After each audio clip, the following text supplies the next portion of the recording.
At this point in the workshop, participants used the tools learnt during the workshop to address a stated problem and develop recommendations. The recommendations were tailored to the particular circumstances and requirements of a chosen country within the CARIFORUM region. Our question really had to do with the public sector and how a Council for Innovation and Competitiveness could assist in removing public sector bottlenecks to innovation and competitiveness. And you can read the details of it. So we're saying that now some of this is covered here. We're just trying to get a little more specific. Where to raise awareness of competitiveness and innovation, we're saying that the CCI should really find a way to actively engage the actors to understand their role, as opposed to just blanket awareness of innovation. As you meet with people, try and work out with them where they fit in the system and what they're supposed to do within the system. In so doing, it should report monthly directly to the minister, who should be charged with unsticking bottlenecks caused in other ministries by this is a top-down approach, by speaking to his ministerial colleagues. Okay? And here we're saying that the culture of the public service, this is directly related to the mandate, we need to look at ways to get the public servants to understand that their activities should be results-driven and not get caught up in the process. And we're suggesting that the Ministry of Public Administration in Trinidad, which is charged with transformation, etc., should be engaged to look at that, to facilitate a more flexible and innovative public service. So we're trying to focus, I mean, if we list the problems, we go on and on and on, we're trying to focus on some solutions. So the CCI has staffing issues. So we mentioned it was set up in 2011. At present, I think there's an executive director and 2 interns. So clearly you're not going to do a lot to double non-energy exports and move in rankings in 3 years if that's all you have. And the executive director was acting, or probably still is. So we're saying that we need to rethink, and this came up yesterday, we need to rethink how the CCI is structured, and we've listed 4 options. Do nothing, that is maintain the status quo.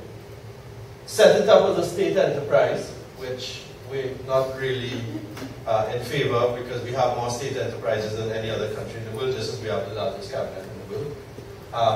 We could have a hybrid, where you place it as an advisory body under a state enterprise, which would lessen your bureaucracy. Part of the reason it doesn't have staffing is because it has to go through the ministry's hiring process, to the PS and so on, which is very tough. So this is a possible option. If the government doesn't want to give up control of it, you could probably put it under a state enterprise and have it report through that. And then the 4th, which is the one we really recommend, is have a public-private partnership where BSO, such as the Chamber of Commerce, is executing the activities. There's an agreement of activities that should be executed. The government funds a significant part of it. The chamber or whoever else puts something in the game, both in cash and in kind, and is responsible for the outcomes. So that's our view on structure and funding, which came up yesterday. So we have 10 specific recommendations. They are: the CCI needs to find some issues which are short-term in nature and which they can deliver on to build its credibility. That will help to insulate it from political changes if people believe that it is doing something useful, if stakeholders believe that it's doing something useful. Bear in mind we have an election in 2015. We have to identify key sectors for data collection within 24 months and produce some results. So in addition to the CCI, we have an Economic Development Board, which is supposed to be the think tank for what Keith was talking about yesterday, which is really foresighting and long-term planning of the economy.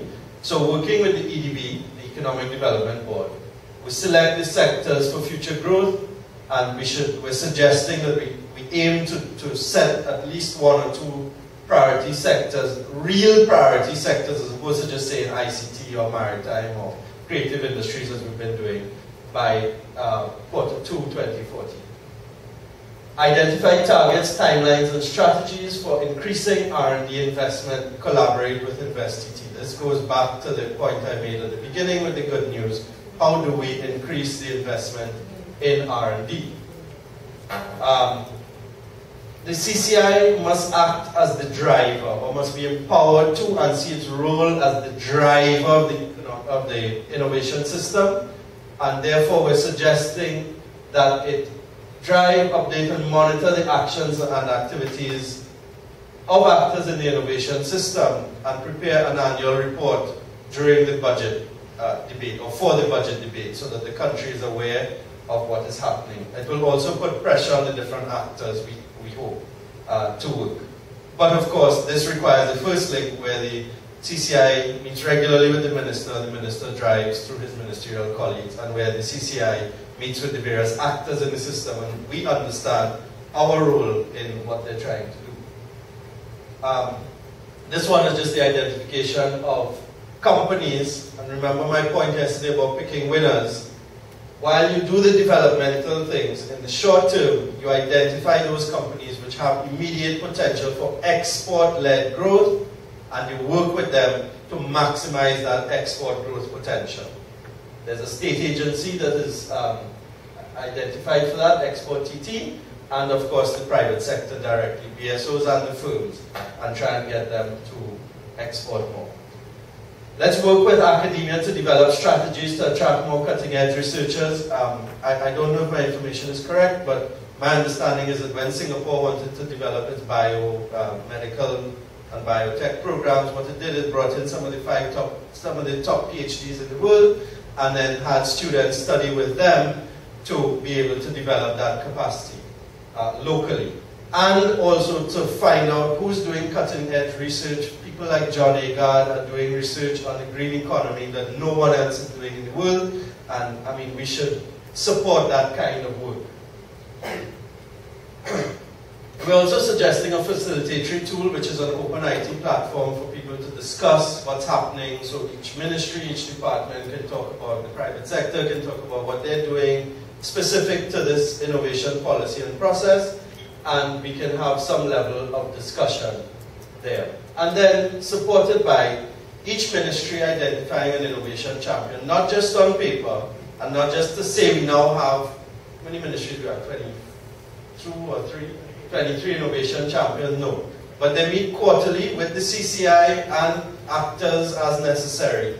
And they discuss where they are, the main challenges, the main opportunities, things that should happen. You have some kind of consensus, people feel that they're part of the process, and we can move forward like that. We know it's not the be-all and end-all, but we think these are 10 very specific and concrete things that are worthy at least of consideration as we move forward. So, I have 2 more minutes left, so I'm just going to play for you the music. Thank you very much.